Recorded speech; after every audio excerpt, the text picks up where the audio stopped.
Yo, what's up, everybody? Welcome to episode number 2, man, to the Yastazpodcast. Hey, we ran a little behind, little technical difficulties, but yo, it's all Gucci, man. We on now, so check this out, man.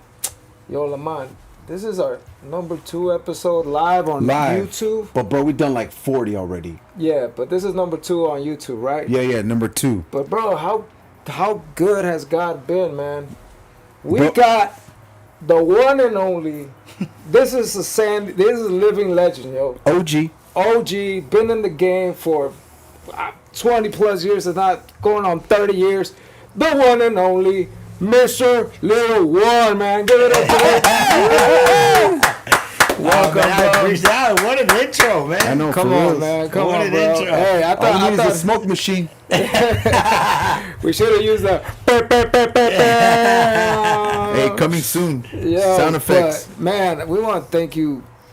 Thank you for having me. I'm happy to be here with you guys. Thank you. Nah, cool, man, like you know, for us, these are humble beginnings, and we had Ruben Torres last week. You know, shout out to my brother Ruben Torres. Hey, you know Ruben. what I'm saying? Like another OG from SD. Right? Yeah, I got a good story about Ruben Torres. I got a really good story. Who doesn't, bro? Everybody loves him. I'm gonna tell you about. You want to talk about humility? In 2002, my album The Boogeyman came out. I was all over the place, emotionally, mentally, spiritually, morally, financially. And him and the homie Queenie did my whole Boogeyman video on the house. Like Queenie's like, man, whatever it costs, I'm gonna pay for it. And recorded my Boogeyman video just so I could have a dope visual for my album. You know, and looked out for me like that. That's it, Ruben. That's a classic too. Huh? Yeah, that's so shout out to Ruben and shout out to the homie Queenie, you know. Hey, shout out to them brothers, man. And bro, like I said, we had Ruben, now you, bro. Like, you know, that speaks loudly, you know what I'm saying? Because you a humble cat, bro. Like, you humble ever since I met you. You made an impact. You know what I mean? I heard about you, you know, because obviously, who hasn't, right? Anybody in the rap game who hasn't heard, especially here in SD, right? And coming from, you know, south of the border, of course, you know, you, Shadow, Night Owl, you know what I'm saying? And all the other ones, right? Lil Rob and all them cats. Yeah. But you, like, accepting this invitation, man, means a lot. So we appreciate you, bro. Nah, bro, we're all just people. I don't see none of that stuff, bro. I don't see none of that stuff. We're all just people. We're no different. We're all right here. We're all timeless spirits. We're all on the journey. Yeah. And that's what's beautiful about it. The other stuff is just whatever. It's like bonus, huh? Yeah, you know. But man, no, so let's get it cracking, bro. Tell us about your upbringing. You know, we know for you from here, from the barrio, SD, you know. Yeah, I grew up right here in Sherman in Southeast San Diego. Single mom. Okay. You know, I had 2 older brothers. A little brother and my little sister. Okay. You know, my mom, your traditional, typical Mexican lady, cleaning houses, you know, barely making ends meet. But my mom had a very beautiful, gentle, kind soul. You know, no matter what type of madness and homicides and drugs and betrayal and chaos and gang stuff was going on outside of the house, inside of the house, we always had love. We always had peace. We always had integrity. You know, we always had a meal. We were always warm. And you know, she died when I was really young. You know, I was 15 years old when she passed away. Sorry to hear that, bro. Sorry, man. She had a brain tumor. And you know, she suffered a lot. She suffered a lot, but you know, I don't have anything but good things to say about her. That's beautiful. You know, and I've learned as I've gotten older that when somebody displays good qualities in their own life, it came from somewhere. And she had it tough. You know, her mom abandoned her when she was 12 years old. She dropped her off at an ice cream parlor. So I never met many cousins or any aunts or uncles or grandparents, you know? I always felt that she made up for that. She was like my mom, my dad, my aunt, my uncle, my cousin, my friends, so she did a good job with us. That's how big her heart was, right? That's how big her heart was. For those single moms, bro, my goodness, bro, we can speak on that all day. Yeah. My bro right here, he comes from a single mom. Too, yeah. But my mom used to leave for weeks, bro. And I used to go in her closet and hug her clothes, G. Oh yeah. And I used to smell my mom's odor, bro, on her clothes. Yeah. And I'll be like, damn, I wish my mom would be here. But my mom, she tried her best. Yeah. Being a single mom. Yeah. And being such a warrior, bro. Like, cuando no había comida or something, my mom, all of a sudden, like, there was food, bro. Like, what? Yeah. But, man, gotta love those single moms, bro. 1,000,000%. 1,000,000%. And, I think my mom played a huge role in every aspect of my life. But, my mom bought me my first boom box. My mom bought me my first mic. My mom would always encourage me to continue to stay, in the things that made me happy. She wanted the best for all of us. She was kind. And after she died, you kind of get thrown in the jungle, because my two older brothers had the same dad, and my little brother and my little sister, they had their dad. So when she got sick, the dads came and took my brothers and my sisters. I didn't know my dad. I met my dad when I was already an adult. So I was kind of in the streets, so you're raised by the wolves. Yeah. You're raised by the wolves, and you get to see things for what they really are really quick. So it was a blessing and a curse at the same time, and you have to learn how to adapt. That's why I always talk about, when you have effective systematic change in your life, it's transformational and it's historical in the sense that it can change the climate of humanity if you operate from that element. Because when you're young, you're a sponge. That's what we're talking about. When you're born, you're empowered and burdened at the same time, depending on who's raising you. Yeah, so I was fought through the barriers. I don't care who you were, how many years you did in prison, how bad, none of that mattered to me. Are they saying for you? Hip hop's not for us. Why are you listening to that? What is it? What do you care? Bro, they make fun of you if you're smart. They make fun of you if you win awards.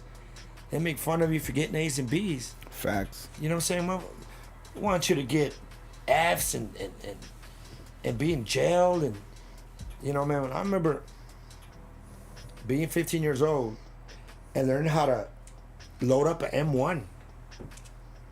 I have a 16-year-old son. The person that was teaching us how to load up that M1 was in his late 30s. Oh, damn. Imagine a grown-ass man teaching a young boy how to do that. That's immoral. 100%. You know what I'm saying? So that's why it's really important to me to be a voice and to display those qualities in my own life. You know how we were talking about reactive and responding?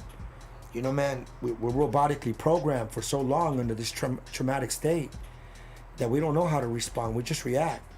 So a lot of people... And it's like our defense mechanism, bro. That's what it is. So a lot of people will hold you to that reactive state, and they will build a narrative on you through that reactive state instead of who you really are, because who we are and who we think we are two different things. Bro, say that again. Yeah, say that again. That needs a rewind. Who we are and who we think we are is two different things. Two very, very different things. Two entirely different things, bro. And I think we learn how to adapt to self-sabotage. We learn how to adapt to self-doubt. We abandon self-love. We become self-destructive. And self-expansion is the last thing on your mind. How come the schools don't teach you about integrity? Tell me one time you went to school and they're teaching you about integrity and learning your evolution. Bro, I learned that the definition of that word not too long ago. You know what I'm saying? Like maybe a year ago. And I'm in my 40s, yo. You see? That's what I mean. I learned that I had to get home and unplug my phone before my teacher called my mom. Yeah, that's saying. You know, bro, and you know what that's called? It's called environmental pollution. That's not a generational impact.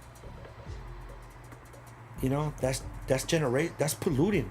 Have you seen real quick? Have you seen the They were showing images of gamers, bro, that their cranium is changing. Have you heard this? No. This is crazy, bro. Because they're saying that we're living in a generation where gamers it's such a big deal to stream. So they're saying, bro, that their cranium, am I saying that right? Yeah, you said it right. It's changing, bro. It has, you know, when babies are born, they got the little dip. They're saying, bro, that they got the little dip now. It's crazy. Because there's and now it's something that they're diagnosing because of these new trends, of these new, like, now it's crazy, right? But back in our days, bullying was like kind of normal, right? Like somebody, hey man, you kind of get over it. But it depends. It depends geographically and culturally. Well, Mexico, like, we have tough. Yeah. We come from a tough environment. Yeah. We could take that. Yeah. Like my son, he's a gentle, kind boy. He won't do good with bullying. You know? And so it's scary. Like, well, my son is in the jungle. You know what I'm saying? So, but also think of this. Think of the power of social media. What if all that's just a lie? Oh, they say. Who's they? Who's they? Yeah. They said that it's scientifically proved. Who's they? Like, think about it. Yeah. See now. Oh yeah, they can create a narrative easy, Bro, bro. but the narrative will turn into a whole galaxy. Yeah. The narrative will turn into a whole galaxy. That's why I always say, though, like, I create my own galaxy. If you're an astronaut, and you're an astronaut, and I'm an astronaut, and we run into each other, we're gonna know what it takes to be an astronaut. Yeah. Bro, I was listening today about this podcast about this guy who goes around and he's preaching the word, and he was talking about, and you mentioned it when we were on the phone, like the truth, it flows, right? Because you can't change the narrative of the truth, right? And you can create a lie. What happens to a lie, bro? A lie needs to be backed up with what? Another lie. The foundation of it is fallacy. Yeah. And then that lie needs to be backed up with another lie, and then you got to memorize the lie. And you got to remember the lie. And then you got to those details. There's always going to be gaps in the middle of those details. So sooner or later, that's why I love what the word says that va a salir a luz. Like, it's one day it's going to be exposed. Siempre va a salir la luz. Because, you know, you got to imagine, right? Those little air gaps, bro, they're going to be there. You know what I mean? They're going to crack. My dog, so we need to do this live. My bro, somebody want to put this live and hold this real quick so they can hear this conversation? Yeah, right there. There's a tripod right there. Yeah. So you can't plug them in the live?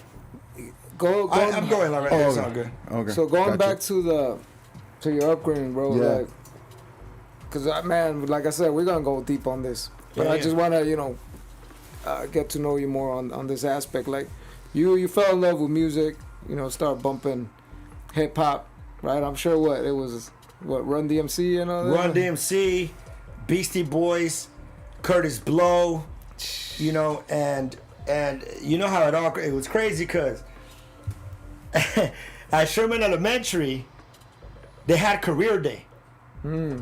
So there was NASA, the fire department is live, yeah? It's fire department, police department, cabinet making, engineering, and then they had the DJ from 92.5. That's where I went. So he gave me the instrumental 12-inch to the Beastie Boys. So my brothers were playing Run DMC, Beastie Boys, Curtis Blow. So by the time that I get home, I play the 12-inch. And I'm just reciting rhymes, bro. All I want to do is flow. You know, so I fell in love with hip-hop beyond. Like, hip-hop saved my life, bro. Like, straight up. You know, no matter what I was doing, music was there. Like music was like right there, you know. And another thing that I feel I need to say is, you can imagine at one point for humanity how far the moon looked, and the belief system of never getting there was real at some point. Oh, for sure. Yeah. But it was broken, and someone made it there, and then someone else made it there, and then someone else made it there. So in a sense, our environments play psychological trickery on us, and pigeonhole us and put us in this box Because it looks too far? because it looks too far. So that's why I would say, how do we create a culture that's sustainable through love and expansion, where you can be who you are and have the capacity to expand and operate wherever you go, because everywhere you go, there you are, right? So I remember the very first time I saw a book, and I saw Maui. I saw the water in Maui. I'm like, there's water like this? Like a water in the ocean? I'm like, there's an ocean that looks like a swimming pool? And I said, one day, I'm going to go to the ocean. I'm going to go to this ocean. So when I got older, I bought this book that said, what to do in Maui. There's this place called Honolulu Bay in Maui. Dog, if you open that book and you see the Honolulu, the water, bro, looks crystal crispy, baby blue, clear, where you can see the white sand in the bottom. I snorkeled in Honolulu Bay. Let's go. I made it to Honolulu Bay, and then I kept going back. But if you look at the movie The Karate Kid, sometimes you are learning something without being aware of it. Oh, that part. Yeah, you don't know. Wax on, wax off. You know what I learned about is the danger in smoking mirrors, the danger in being a show off, the danger in taking money for granted, the danger of not having respect for hard work, the danger in being detached from humility and integrity. Oh, man. And every time I was out there, you know who I am? You know how much money I have? Stupidity, nonsense. And as every time I would go, guess what my life was? Worse and worse. Why do you think I was there? I was escaping my reality. But you can't hide your inner poverty. Oh. Your inner poverty goes wherever you go. It's in you, right? It's in the, you can go to any beach you want. So that's when so my life was falling apart. So then I realized, like, Maui doesn't matter. Money doesn't matter. Your joy, your peace, your freedom, your liberation, you gotta earn that. How old were you when this was going on? I was already in my 20s. You know, I was already in the game. You know, but you gotta remember, like, you get a kid from the ghetto, you give him some bread, bro, everything goes out the window. Like you said about something personal you told me. It was sports and women. Yeah. It was music, women, alcohol, machismo, alcoholism, and nonsense. The things that destroy you, not the things that build you. Like when they say the devil comes in disguise, it's real talk. Because you can't see me. Camouflage is good. And that, you can actually see the reflection of what you're sharing right now in your music, too. Yeah, especially my music now, if you compare then. Because if you're ever chilling somewhere and you see the reflection of the sun, you confuse the reflection of the sun for the actual sun. But it's not the sun, it's the reflection of the sun, which tells you that sometimes most things are not what you think they are. They're a reflection of what you think you are. Bro, go back to that comment you were saying about staying humble. Man, bro, that's the pedestal, bro, of becoming great. You know what I mean? Like to become humble. You know, I enjoy concrete because I know what it feels like to live in dirt. Right. When it rains, you can't move, bro. The mud will kill your traction in your car. Yeah. You know what I mean? And I appreciate that stuff, you know, because only a few years ago, bro, I was in Mexico. Yeah. You know, through circumstances, God brought me here. Right. And look, brother, you know what I mean? Getting plugged in with good people, but appreciate that little stuff. Like, God has been ministering on time. Yeah, the Time. symmetrics of, Like, of God. just time, bro. Spending time, quality. I don't care if I always tell my kids, like, I love that my kids say, Dad, I want to go to the park. Yeah. You know what I mean? Like, I want to go to the park too. How big is that? Yeah, how big is that? But you know, but that's what I always. If you ever seen an interview, I always say that the little things are the big things. But when you're in a distorted state, dog, like the things that are meaningful are meaningless, and the things that are meaningless are meaningful. Ooh. It takes a lot of courage, bro, and heartbreak to do what's morally right. And sometimes, bro, you abandon that morale because you want something. You confuse an attachment with connection. You confuse lust with love. Oh, bro, say that other one. Connection with what? Say that again. Attachments with connections. You know, and you know, bro, the only thing that you end up doing is you not only hurt yourself, but you hurt other people too.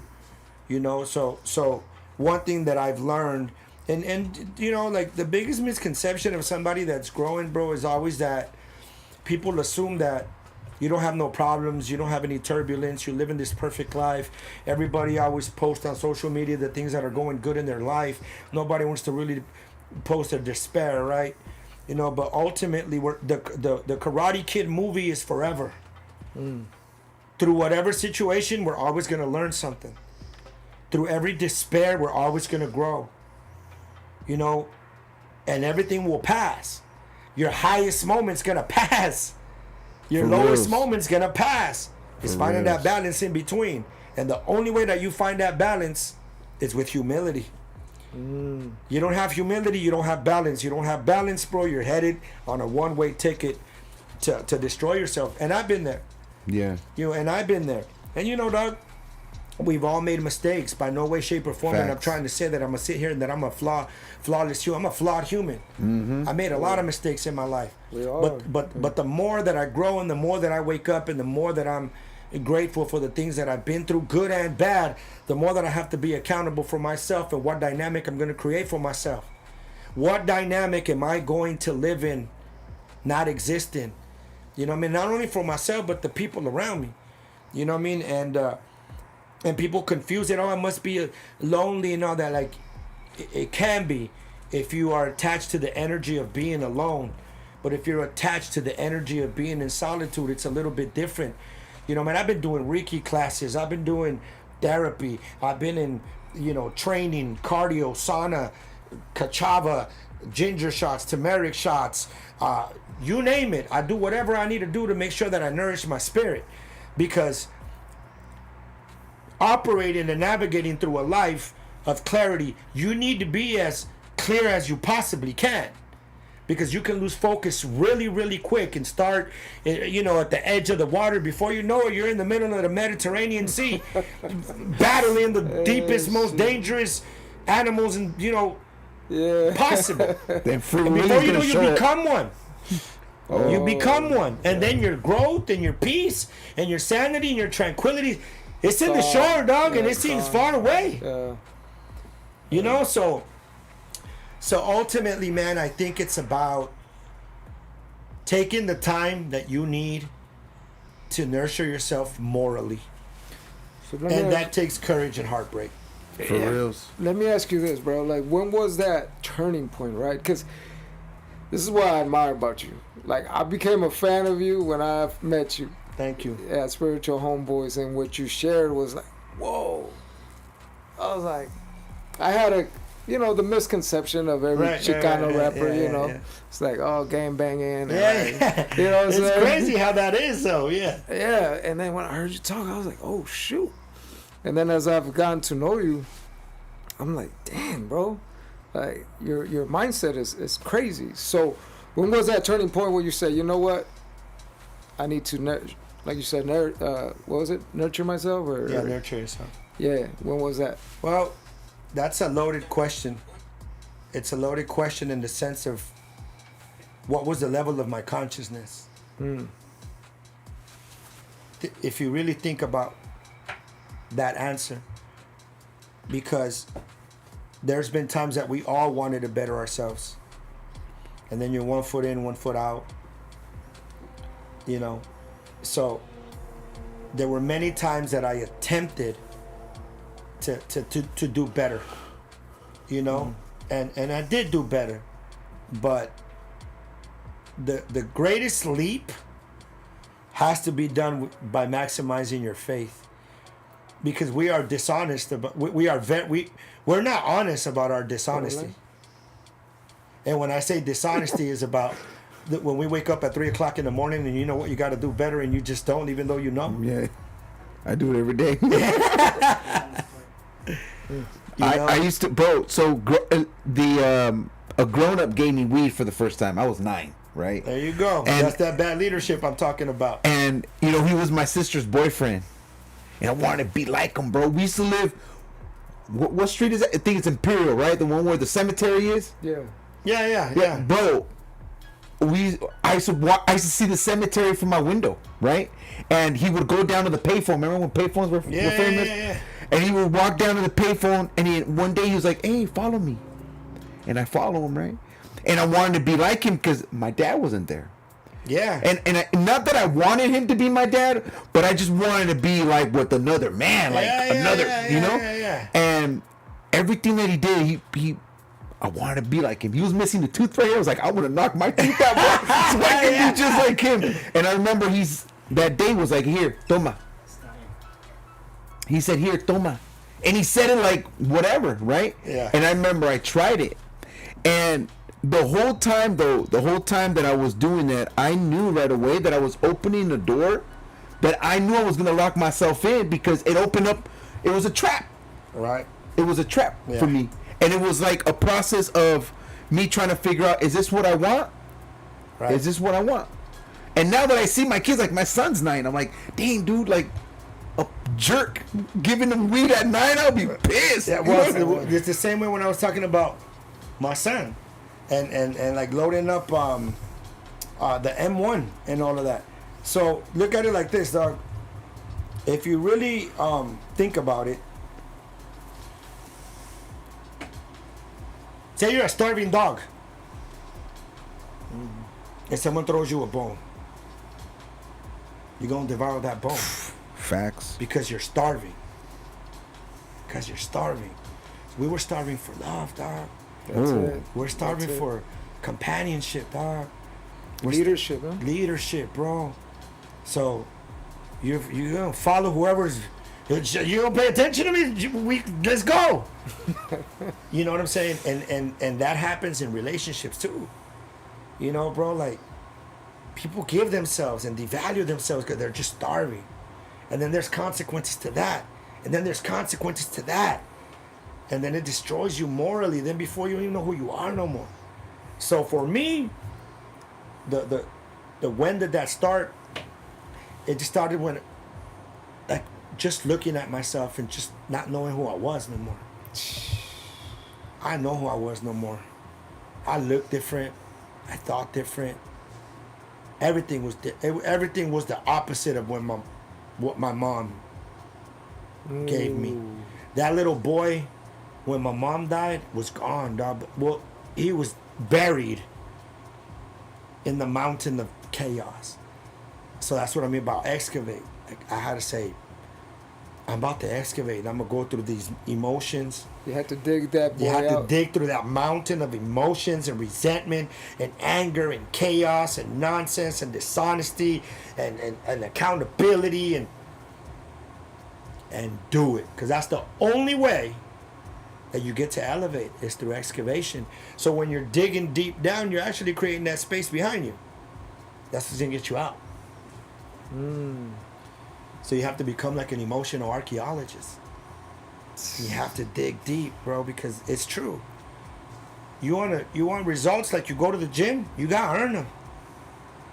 You want to look like you take care of yourself? You gotta earn it. You can't just show up. You can't just show up. You can say I'm at the gym all day. You can be just sitting down doing nothing. With a jumbo jack. Yeah, you know what I'm saying? You know, but when you're good privately, it'll show publicly. Without you having to say nothing.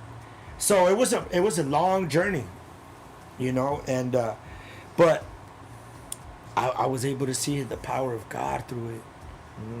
I was able to really see, dog, how if you give to yourself and you give to the world and you really operate with morale, God rewards you, dog.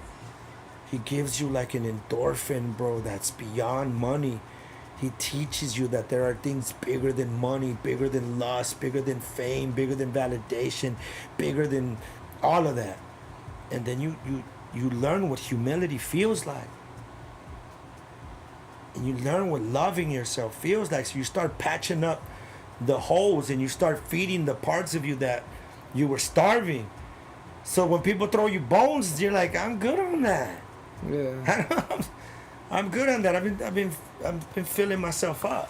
Share that story or parable, however you want to call it, about the holes. Remember the nails? Yeah. So there was a father and a son, and this is kind of like about forgiving and forgetting. So there's a father and a son, and the son walks into a room and the father is weeping. So the son tells the father, like, what's wrong? Why are you weeping? And the father said, you see that wall over there? And the wall was full of nails. He said, each one of those nails represents your lies and your deceit. And the son started weeping, bro. And the father said, look, son, you need to change your life. For every truth you do and every right you do, I'm going to remove a nail. So the son started operating from a different energy. He engaged with humility. And time went by and the dad was taking out the nails, dog. So one day all the nails are gone. So the dad runs into the room to tell his son, and the son is in the room and the son is weeping now. So the dad says, son, you've been truthful, you've been honest, you've been expanding, you're in evolution. Look, all the nails are gone. He said, yes, father, but the holes are still there. So sometimes, bro, we just escape from things. We don't really patch up. We don't really heal. We just think your growth becomes a chore. You wake up and say, I have to be positive. I have to do this. Instead of saying, you know what? I'm going to detach from the things that are not bringing me joy. And I'm going to take this leap of faith into things that are going to nourish me. Even if I can't feel it today. Even if I can't feel it a month from now. Even if there is zero change 3 months from now. I'm going to stick to the moral element of doing what's right. And one day you wake up and God blesses you, bro. And he says, I'm just making sure you're good. Show me, I'll show you. And it works both ways.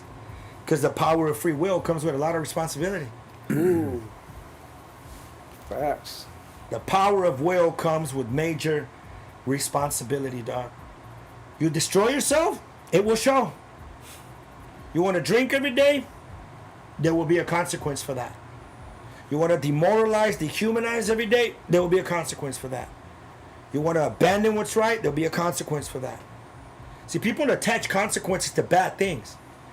You do what's right, there'll be a consequence for that. You take care of yourself, there'll be a consequence for that. So check this out, bro. I want to share something now that you said about free will.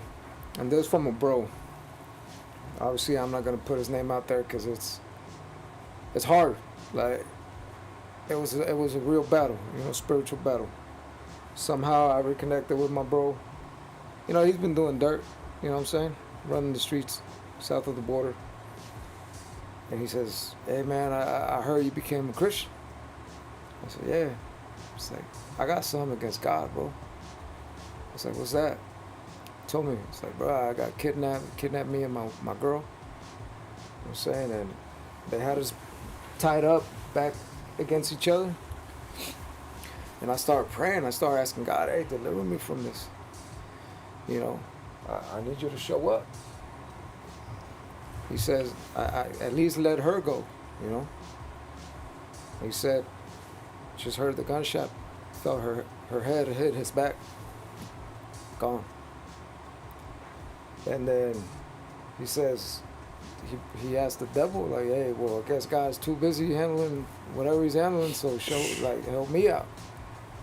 He said as soon as he had that thought, like the phone rang. And the dudes that had him captive, you know, they got a call from the boss. It's like, let him go. You know, it's like, I want to know why he didn't show up. But I say all that because of what you just said. You know, you can't blame God for making the wrong choices. I was gonna say, what about the 4-year-old little boy that's lived a joyous life that one day wakes up with leukemia? What about the 18-year-old girl that just graduated from college that dies in a car accident? What about that? This is the cycle of life. Yeah. This is part of the process of humanity. My brother died at 36 years old in a car accident. My mom died of a brain tumor. She was one of the greatest humans I ever met. Can't blame God. Facts, bro. Can't blame God. You know, there is a lesson in everything. And again, the power of free will, he's right. I always say, bro, like, you got to hold yourself accountable for whatever dynamic you're in. And if you messed up, then you messed up. But work towards mending that and making that right. You know, you can't say, I'm sorry, everything's good now. No. You got to earn your evolution. So if you're going to die, at least try dying doing your best. That's what I mean. Praise the man that plants a seed for a tree to grow that's going to give shade to people he's never going to meet. Bars, baby. Right? Bars. So Yeah. we're all here right now talking about our experiences. Your experience with your father. Your experience, my experience. Everyone has an experience. So when we talk about the effective thing I was talking, the effective systematic change and transformation. So 100 years from now, to our descendants, who's their ancestors? We are. So if we respect our ancestors so much for having the dreams of the future with us in it, why don't we respect ourselves? That doesn't mean we live a flawless life. That means that we continue to learn, unlearn, relearn. The greatest things in life are going to take courage and heartbreak. You got to go through your pain to experience your joy. And I promise you, that victory comes. I would rather operate in freedom than in chaos.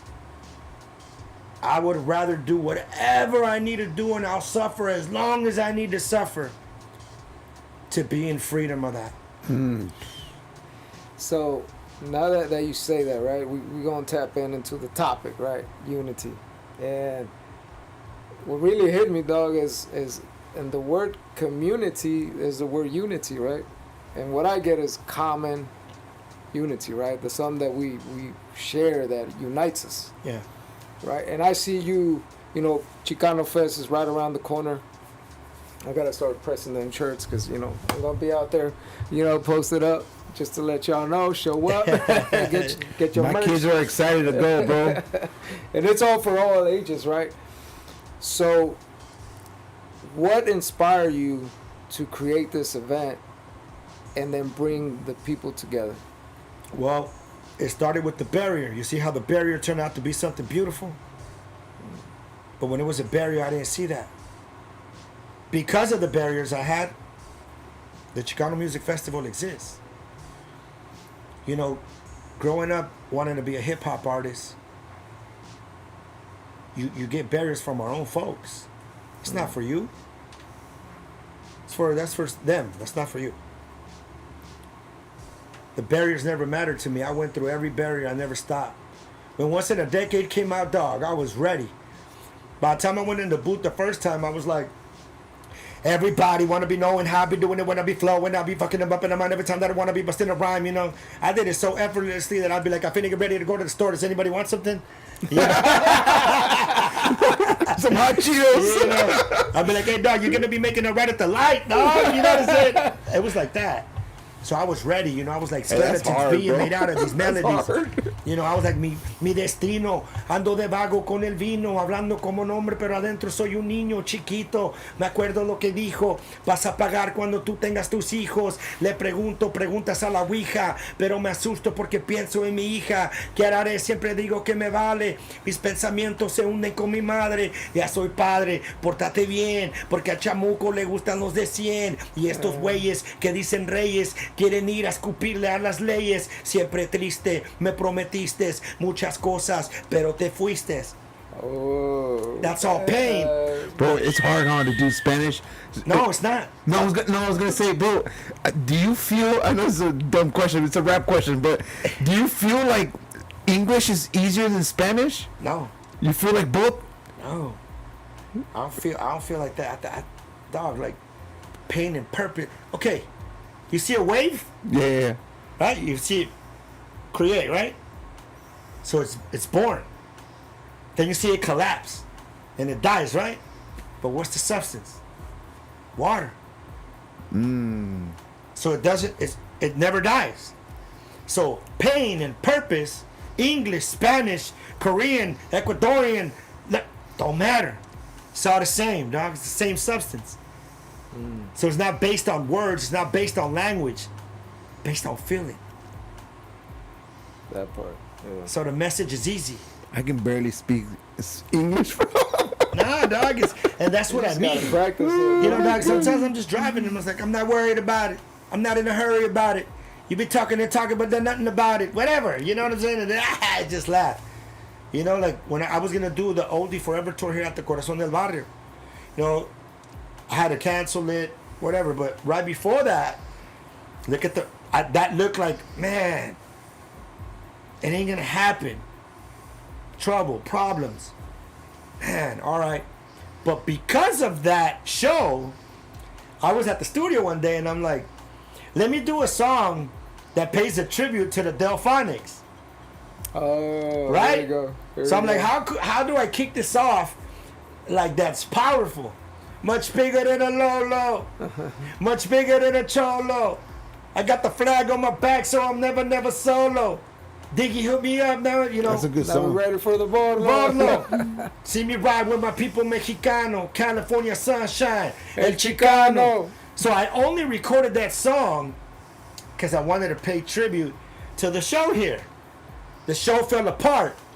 The song's a hit all over the radio right now. Chicano, yeah. So through that despair, a blessing came.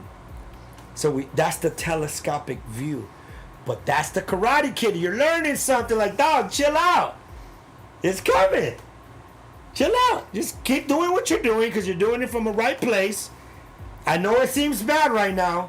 I know you don't like what's happening. I know Shout you out, feel you Mr. took a Miyagi. loss. Yeah. I know you feel like you took a loss. But you really got a victory. Hey, Just be man. patient. Yeah. Well, check this out. It's like Michael Jordan, bro. You know, I just heard of Mike Todd. Who's that guy? I just heard of Mike Todd. He's a I'm just pastor, you saying. know. But he was his whole message was about having a healthy relationship with failure. Yeah. And then he showed a clip about Jordan. And Jordan's talking about all the shots he missed, all the games he lost, you know, all the last shot to win the game that he missed, you know. But he said, but I still pursued it. He got defeated a bunch of times. But you seen that documentary? Jordan? Yeah, but that's what, piggybacking on what you're saying, right? He didn't focus on the failures. He just learned. Yeah, dog. he learned, like, he wasn't like, oh, shoot, I missed the game-winning shot. I ain't going to take another one again. If it wasn't for my deepest despair, I would not be where I'm at right now in my life, saying the things I'm saying, living the way that I'm living. I wanted to go years before I ever sat in any podcast and said anything. I wanted to go years of nurturing myself and nourishing myself. So if anybody says something about me, I saw you at the bar a long time ago. You ain't see me at no bar doing none of that. You ain't see me do none of them in years. So I could proudly sit here and say, yeah, I did that. That was a long time ago. But in the process, the evolution is real. So earning your evolution is the beauty of life. Because you're growing, dog. How does a tree grow? Quietly. It goes At deep, night, bro. And at night. Silently. without nobody knowing. Huh? And look what it gives back to the world. You grab a piece of paper, you can never give that piece of paper a time or a place of birth. Because it already manifested in the form of a tree. Without the sun and the clouds and the rain, there'd be no tree. So the next time you touch a piece of paper, you're actually touching the sun, the clouds, the rain, and the tree. But how often do you think of that? You don't. Because we move from the microscopic lens of what's at hand's reach. Everything's too far. If it's going to take work, I'm good, right? Nah. Now, how would you say penetrate that way of thinking to the community? Like I said, we build effective, systematic change to create a sustainable culture. If you believe that and you want that, then you're going to implement that. And if you implement that, you're going to experience that. If you experience that, you're going to project that. It's that simple. Mm-hmm. But we're so detached from that being real that you rather adapt to some madness because it seems too far. Look at a person that's 370 pounds that got down to 180. He believed he could do it. He did whatever he had to do it. He followed the rules. He followed the plan. He followed the diet no matter what anyone said. Even when there was pizza on the table. And he did it. Yep. Bro, you can bring me a bottle of vodka right now, bro. You can pay me $1 billion to have a drink. Yeah, I don't drink either, bro. You just can't. You can't. I won't do it. Yeah. I become Mr. Hulk, bro. I just... But last time I broke my hand so bad, and that was like 15 years ago, bro. There you go, bro. At a karaoke bar, bro. Never again, bro. My girlfriend's like, yeah, let's go to a karaoke bar. I'm like, all right, let's go. Yeah. And then we started, you know. So yeah, I know. when you say... Trust me. Hey, those karaoke, hey, those karaoke bars are not... dog, you can talk about like the craziest things in the world, and I promise you that I have something synonymous with it. and you know what? It's crazy. Like we experienced that, right? We experienced that, and we tell people, don't go down that street. There's a dog, and he's gonna bite don't you. matter. You know, and it's like we tell people that's adapting to the cycle of madness. I don't want that Rottweiler to bite me, bro. Bro, forget that. It's it becomes a cycle of madness. But por eso te digo, so we warn people, mijo, don't go that way. Bro, for about a year, after I stopped drinking for about a year, I used to wake up and taste the Jose Cuervo in my mouth, bro. Damn. And I was like, what the heck is this? And that's the nastiest hangover ever, bro. Yeah. Cuando no te puedes ni recuperar con un menudo. You know what I mean? Yeah. No te puedes recuperar, bro. You're just like... Bro, I probably drank, bro, for 1,000 men. Pero mira lo que hizo Dios. Look at you, bro. Yeah. Like right now, the way you're talking about, I take care of my body. I do cardio. Bro, one time, man, true story, bro. I used to smoke blacks. Remember those Black & Miles with the tip? And I went to go play this football game. We used to play for money. Bro, I almost coughed up my lung, bro, during the game. Damn. And I told myself, it gave me like that little pinch where I'm like, I'm never gonna do this again. Like, this is it, bro. Like, my lung almost came out of my body, bro. That's crazy. Yeah. You know, bro, to answer Broski's question, how do we connect that unity and that community and that nourishment to the community? I think by displaying those qualities in your own life. Okay. I think that's the easiest way to display those qualities in your own life and to be okay with being a flawed human, but not using being a flawed human as an excuse to betray those qualities. Man. That's the gap that you have to nurture. And then that's the balance that you have to be aware of. This is where consciousness comes in, and it's different than being alert. If you're alert, you're no different than a dog just surviving in the street. If you're conscious, you're well aware of your self-expansion. You know, dog, I catch myself sometimes. Like, why am I feeling this way? Hold up. The battle's here. Okay, cool. Everything that I've been learning, everything that I've been reading, all this work that I put in, like, give me the armor. You know, and then I understand I'm just the experiencer, experiencing the experience. I'm just the witness, witnessing what's happening. Why am I making myself part of what's happening? Why am I going out to the scene? I'm witnessing. Look, every single one of us, think of a thought. You could see it in your mind. Yeah. Think right now of anything. You can see your thought. You are the witness. That part. This is just our flesh, dog.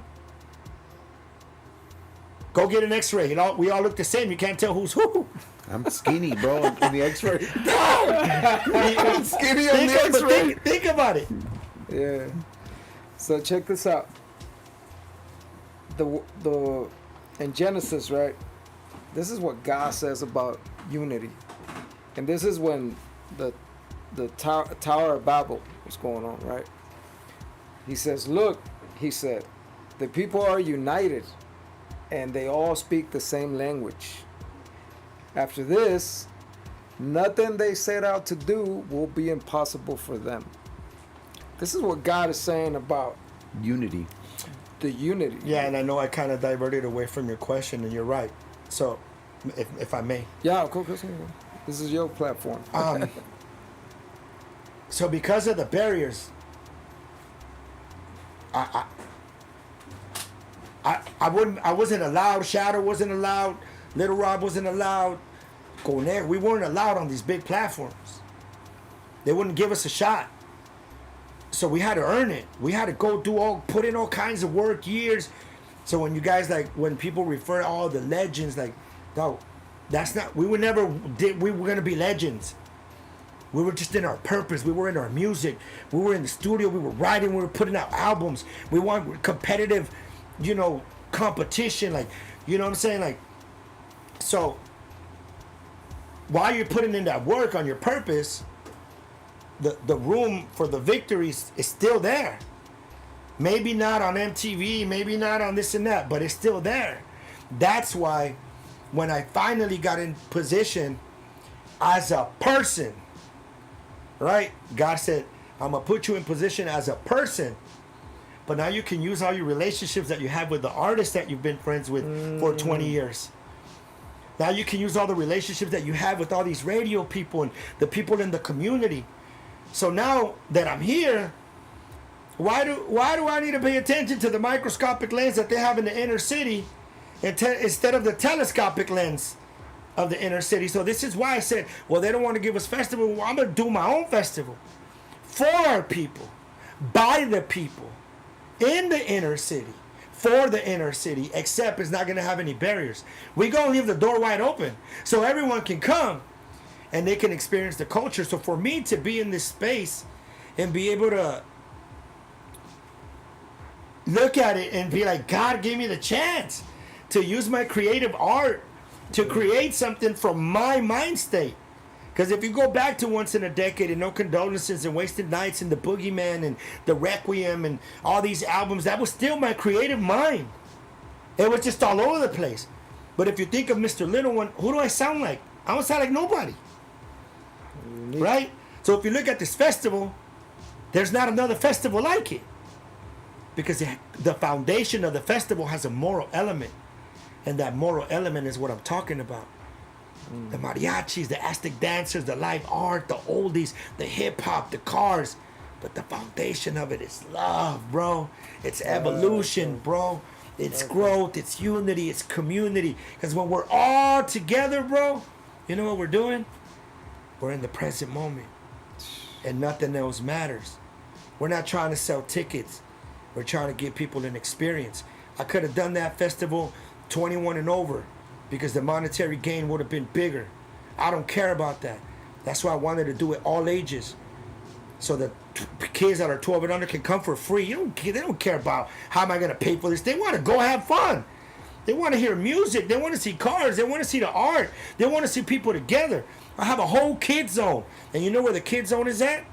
Right when you walk in. You know why? So it can remind people, this is a family event. Let's go, bro. That's fire. This is for children. That's fire. This is an ambiance, an environment created with safety, love, evolution, mutualism, symbiotic energy, and that energetic frequency that we talk about our ancestors. So if we respect them so much, why can't we respect us so much? So, to me, bringing everybody together and using what God has given me, I'm blessed. Let's go. I'm grateful. Let's I'm going go. to preserve that. I'm going to take care of that. I'm going to respect that. I'm going to honor that until I'm gone. And hopefully along the way, we can plant that seed for that tree to give shade to someone we're never going to meet. But our actions were so powerful that they were transformational, not transactional, bro. That part. So, last question before we jump to the 5 Yastaz, no? Yeah, man.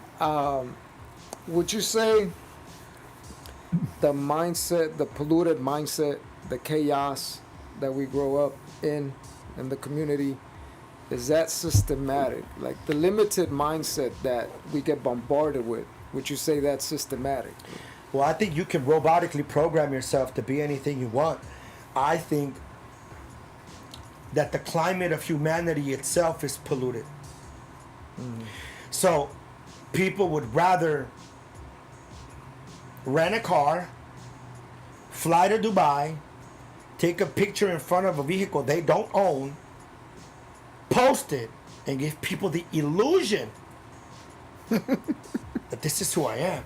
Remember who we are and who we think we are. So the systematic question is synonymous with the robotic programming. You robotically program yourself to be somebody you are not. So many people have no idea who they are. So many people are so far away from who they really are because nobody really wants to. How many people do you know that are living their unlimited version of themselves?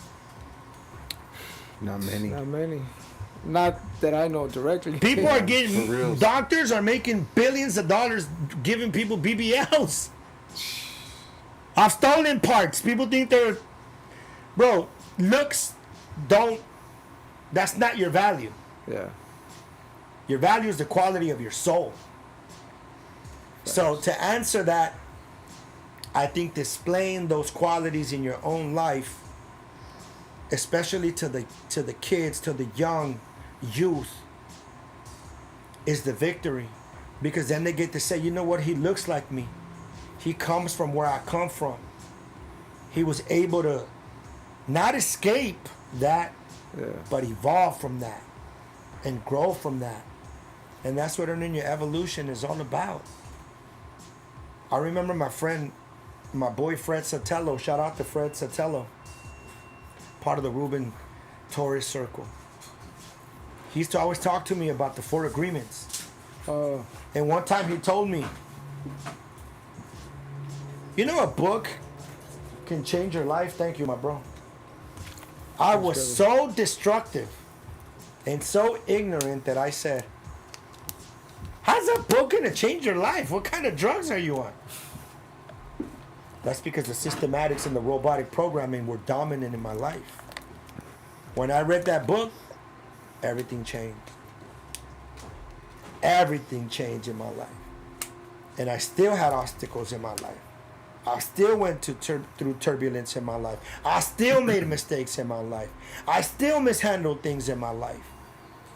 But in solitude, you're able to take a step back and reflect and go back to things to make you better and not bitter, to make you grow and not destroy, to make you expand and not stagnate, to give you a circle and not a cage, to appreciate life with no walls, no doors, no ceilings, and be in freedom without having to feel you need to be robotically or systematically programmed to the idea of what someone thinks you should be. Operate from your morale, and the rest will take care of itself. Facts. Yeah, that's what I meant about the systematic, right? Because we're inside of a system, and it seems like they're afraid of us, right? That's why we get bombarded with all this. Well, that's because misinformation. dog, they're afraid of us, but we're unsafe around the people in position to protect us.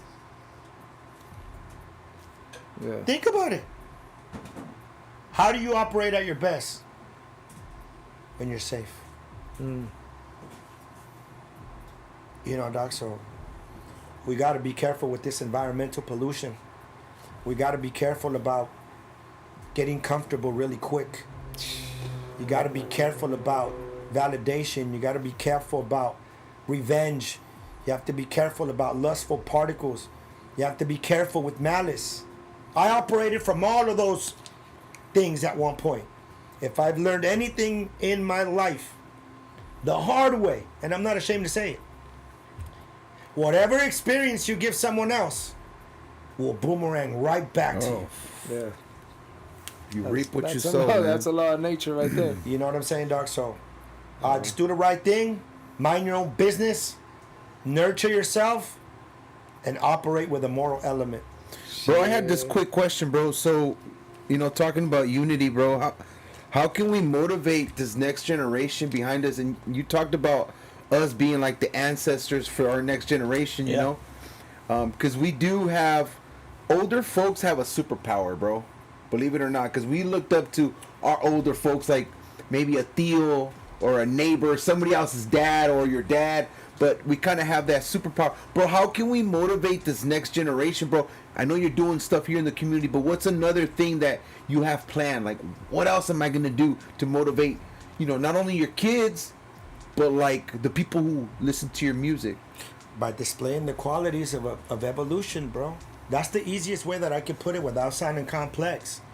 Beyond the festival, because on May 6th, the festival's over, but the experience will be forever.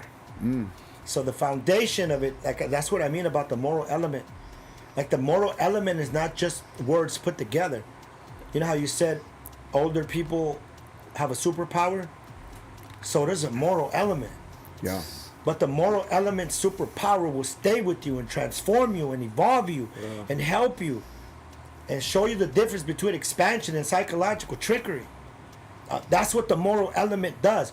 When you see someone and you're like, I can't disrespect that person.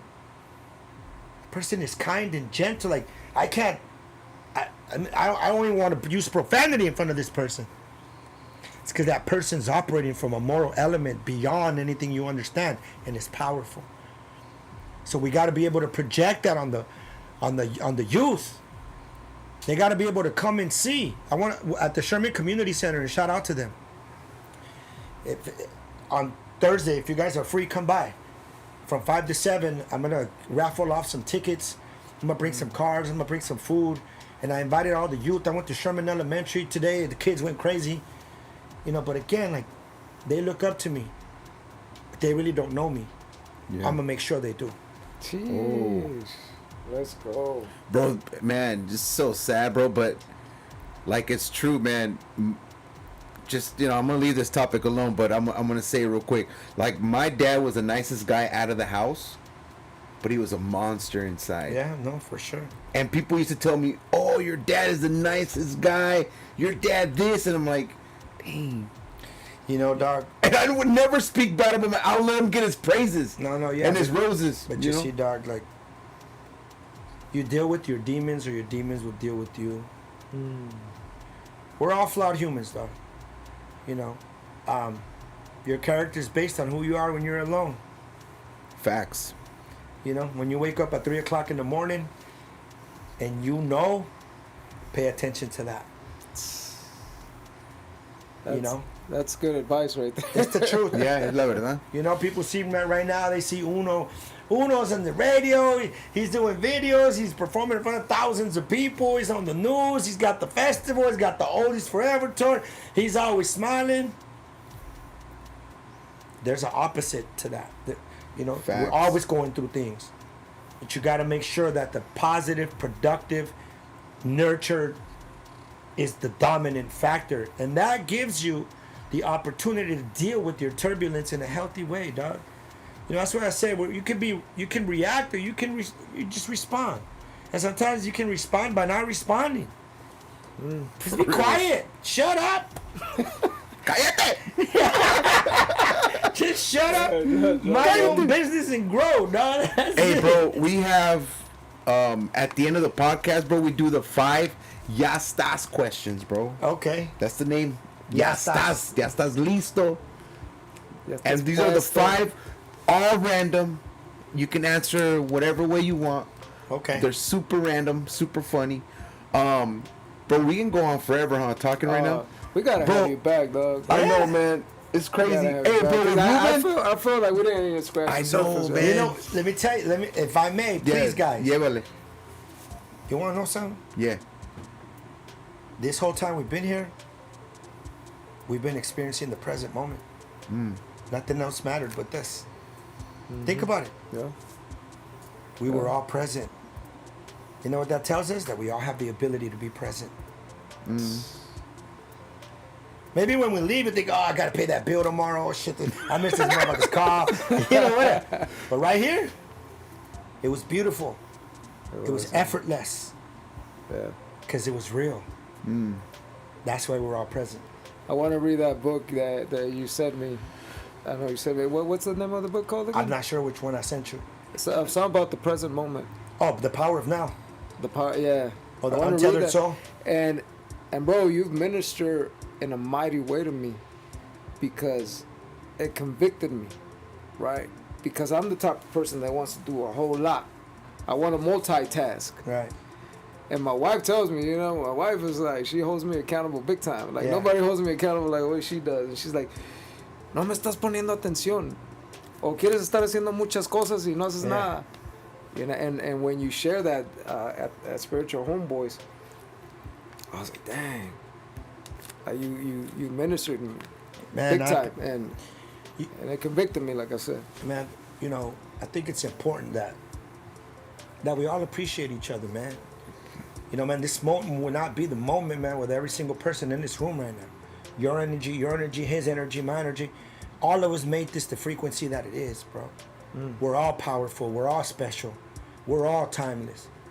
We're all here, bro. We all want the same thing. We're all on the same boat. We're on the same book from the same page, going to the same place. That's why we all feel the same way right now.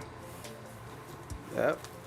Don't get no realer than that, bro. Yeah, for real. All right, give me the Yastaz. Okay, Salud. Yastaz. Salud, bro. Salud, man. Salud, that H2O. Salud, bro. Hey, you know what's There we go, Hey, you know bro. what's crazy? Have you seen that documentary about the bottle cap? Oh, yeah.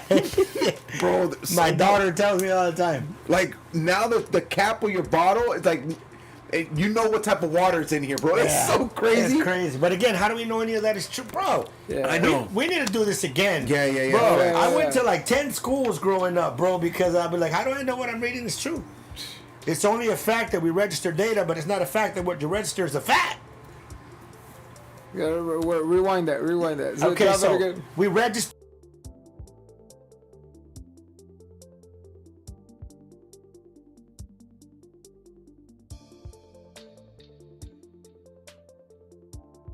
Everything we read is a fact. All right, man. You're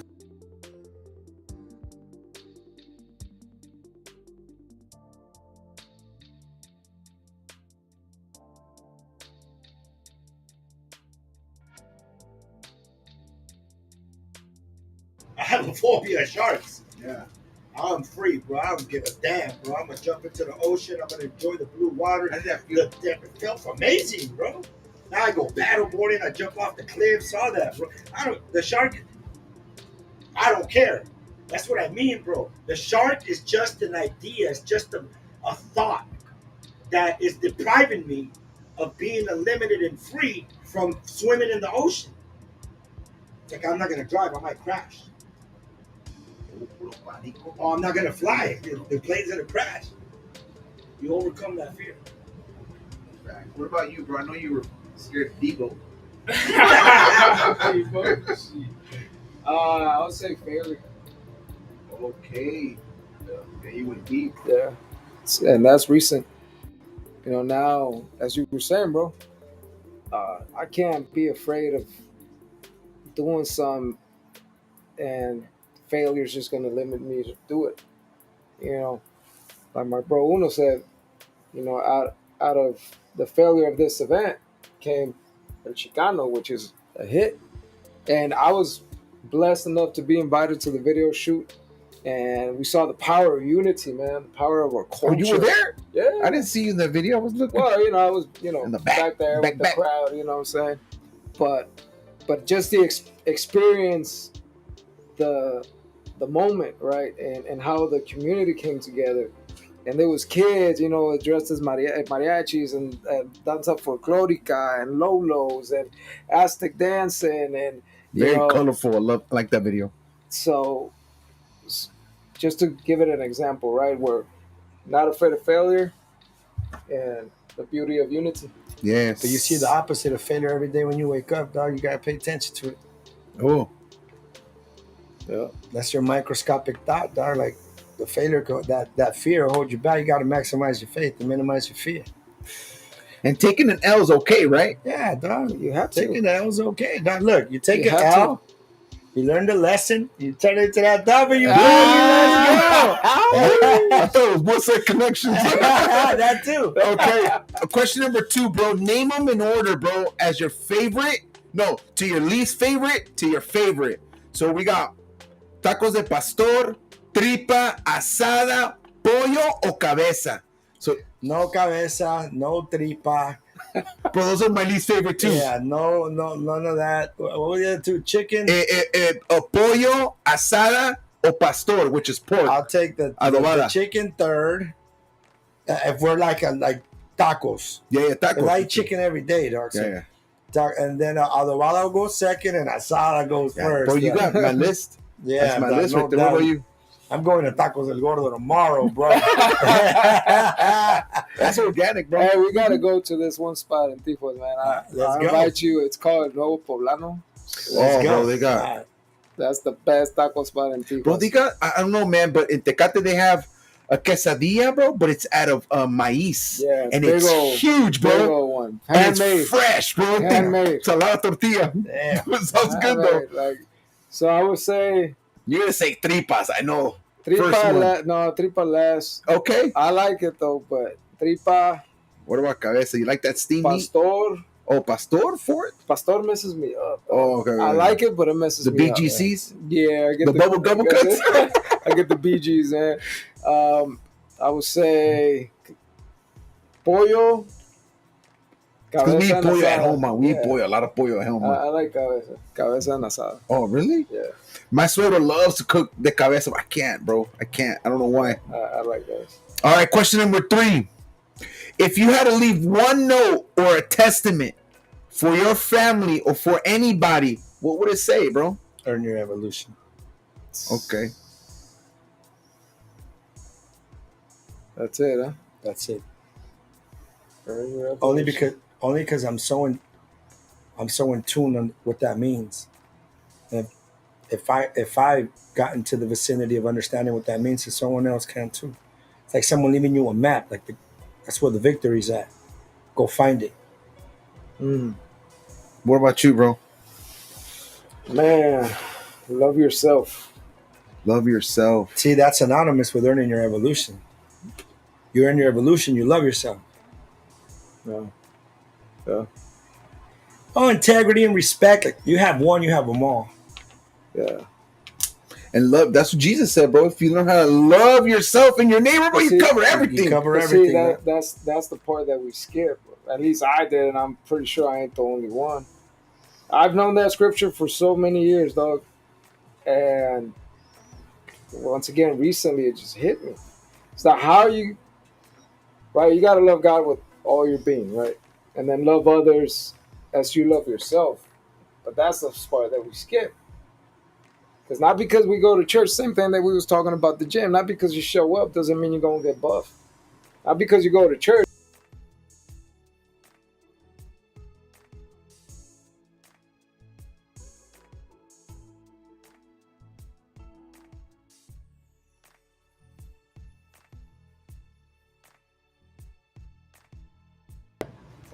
Hey, you know it's crazy, bro. Just thinking about that real quick. Like, what do you think about do people love themselves in seasonal, like just in moments, or do you think it's like either one person loves?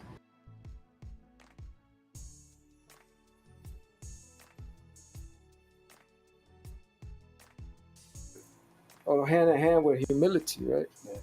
So you're not gonna love yourself egotistically, because that's not what he's talking about.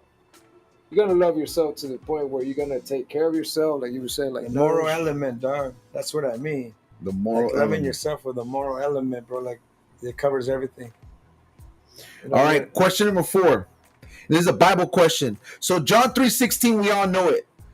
God so loved the world that he gave his only begotten son for those that believe in him should not perish but have eternal life. But number 17 is powerful, bro. It says like this: for God did not send his son to the world to condemn the world, but to save them. So verse 17, what does that mean? So God sent his son not to condemn, not to feel condemned or to feel punished, but to save them. What does that mean to you? In my opinion, it's like not the microscope view. It's to give you the telescopic view. I always say that. Think about it. If I'm condemning you, I'm looking at you from a microscopic sense. If I look at you from a telescopic sense, I'm seeing everything. Mm. The other day, I FaceTime my daughter. How And I many went kids like do you have, this. bro? The what? How many kids do you have? I had 5. Okay. So I went like this. Right? And I said, what is that? Why you got a green thing there? And I went back and looked. It's a beautiful little flower. She's like, oh my God. I'm like, see, that was the microscopic lens. I went back a little bit and you saw the telescopic lens. That's what I think that means, in my opinion. Yeah, cool. What about you, Well, a lot of Pastor Fernando? shit. Yeah, right. I'm far from that, but I never want to be no pastor. I don't want that responsibility unless it's from God. But that's the part that we skip, and religion has skipped because they want to use that religion to condemn people. Like, oh, you don't do this if you don't do that. You know, you're gonna roast in hell, or God is mad at you, or you're not. You know, especially where spots or churches where they, you know, they're always suited and booted. You show up all tumbado, you know what I'm saying? It's like, hey, like, you don't belong here. You got it. It's like, yo, what you're doing is unbiblical, yo. You think you're right with God because of the way you dressed up and what you practice and your building or temple, whatever. But yeah, you're not loving those who are in need. If a homeless shows up smelling like piss and alcohol, and you know, you're not gonna love on him. Hmm. So to me, that's what it means, bro. It means like Jesus did not come to condemn, right? But yet you condemning, like, who gives you that right to do so? Yeah, that's a good That's a good perspective. point, bro. What's up with those comments? Did they go away, bro? We got a lot of comments today, bro. We didn't even have a chance to read them, bro. I think people don't love themselves enough until they understand how much Christ loves them. Okay. Facts. It's a bar. Thank you, Elena. That you fulfill the law of Christ. They're bearing another's burdens, not their responsibilities. Yeah. Okay, so we're gonna get to the last question. It has to be a music question, bro. Okay. Who is your favorite country singer, Oh, if you have one, or Mexican singer? or Like country, como Yeah, no. I like the Tennessee whiskey guy. who's that guy? You know who is that? That he's got some good songs. Yeah. So I don't know. I I don't like know his that name, one. so I can't say he's my favorite. But I Yeah. say my favorite country song. Yeah, well, not country song, but just artists that you've seen. But Like, I don't know his artistry. Yeah. I know that song. So if you say country to me, I attach that song to it, which might be unfair to him. But if I was to bang out, if I was on death row and they said play one country song, I said play Tennessee Whiskey. That's the way I can put it. What about Mexican? Vicente, bro. Vicente, huh? Chente. Vicente. Bro, you know this dude did it. I saw this video because it reminds me of my family a lot. But Vicente did this unplugged, bro, and he sang without a microphone with so many people. His voice, bro. Oh yeah, I heard about that. Yeah. Oh my, bro! He removed the microphone, bro, and you can hear it. It was at a palenque too, right? I'm not sure, Yeah, but when I saw that, I was like, "This dude got a voice, bro." Yeah. You know what I want to do one day? I want to do a whole unplugged with just acoustic and do the whole Once in a Decade album. You know what I'm saying? Imagine that, bro. Like That'd be once clean. in Chris Stapleton. Okay. Decade. I'm gonna do that one day. Remember I told you guys that. You gotta be That's right fire, there, bro. All right, we gotta make a reel off of We're that. gonna make it real, dog. So who? Yeah, you. Oh, me? Oh, that's my wifey. Love you, babe. Gracias, mi amor. Ya sabes Is Taylor Swift considered country? I'm not sure. She Pop? used to be. No. Pop? No. I don't Well, know. she used to be. She came out of country for what I know, but man, English, I don't know many other than Billy Ray Cyrus and what was that other guy? Yeah, I forgot. But I would go Mexican. Híjole, Tigres del Norte, bro. You know, I was actually bumping them not too long ago with that. Tigres del Norte, sick with it. Yeah. Golpes en el corazón, right? They got a lot of classics. I did that song on my Spanish album. Oh, for real? Yeah, I flipped it. Yeah. Okay. It's gonna be dope, bro. Oh, the one that's coming The out, Mexicano, yeah. Bro, I can't wait for that one Yeah, that's because I gonna know. be good, bro. Hey, can I do a little spoiler or no? Yeah. The one that you flipped up, Mariposa. What is it called? Mariposa, Maná, by Maná. Yeah, but is it Yeah. It's Mariposa, yeah. Oh, that's a classic Bro. too, bro. Bro, he flipped. Wait till you see that video. One, that bro. video's crazy. Oh, the video you already showed? Oh yeah, bro. It's a lot. There's a lot of equity right there put away. It's coming. Jeez. That's my Yeah, I wife's heard it. favorite group. Yeah, I Maná. heard it. Yeah, I heard it first. Right here on Yastaz. Bro, anything else? Bro, That was the 5 questions? Yeah, mijo. Oh shoot. Okay. Hey, before we leave, I want to thank you both. Hey, Nah, bro, thank thank Keep you, up the man. good work. You guys are good people, man. You know, man, love you guys. Thank Love you, you, bro. Brothers for life. Thank you, bro. You know, let's keep it going. Keep up the good work. Anytime you need anything from me, you know that I'm right here. I'll see you all at the festival. Bring your families, bring your kids, and Yeah. and We're let's gonna be keep there, on right? learning that evolution. Oh yeah. I'm gonna be there, bro. I'm gonna need your assistance too. So. Yeah, man. Well, once again, man, Yeah, can't thank you enough. All right, Behind so the God- mic over there, Dylan. Shout out to Pioneer Films. You know, Yeah. Dylan behind the mic. I'll turn You the know. camera. Elena's taking her teens to Chicano Fest. Yeah, we're all gonna be Yeah, there. come Let's on go. down. Come on down. So y'all heard it first, man. Uno's got some heaters coming. And thank you, man. Thanks again. And we got to do this again, bro. Yeah, anytime. I felt like Bro, it was pretty organic. It was pretty chill. It was completely organic. Yeah, chill, super chill, man. All right, well, we'll see y'all next Monday at 8:30, same time, same channel. And we'll let you know who's going to be next. But don't forget, hey, where can people find you, bro? Mr. Lil One 619. That's the only platform I have. Social media is Mr. Lil One 619 on Instagram. And if you want to get more information on the festival, go to ChicanoMusicFest.com. Hey, There you you know go. what's fire too? It was really easy to find, bro. I went through your page and boom, it was right there. Right there, yeah. So I'm grateful for that. So no excuses. Y'all got to show up. It's going to be a super dope event. And we got to support. We got to come together, unify ourselves. And man, we're going to impact this world. Viva So- la raza. Viva la raza, let's Órale go. pues, gracias. Viva Canelo. Oh, sorry.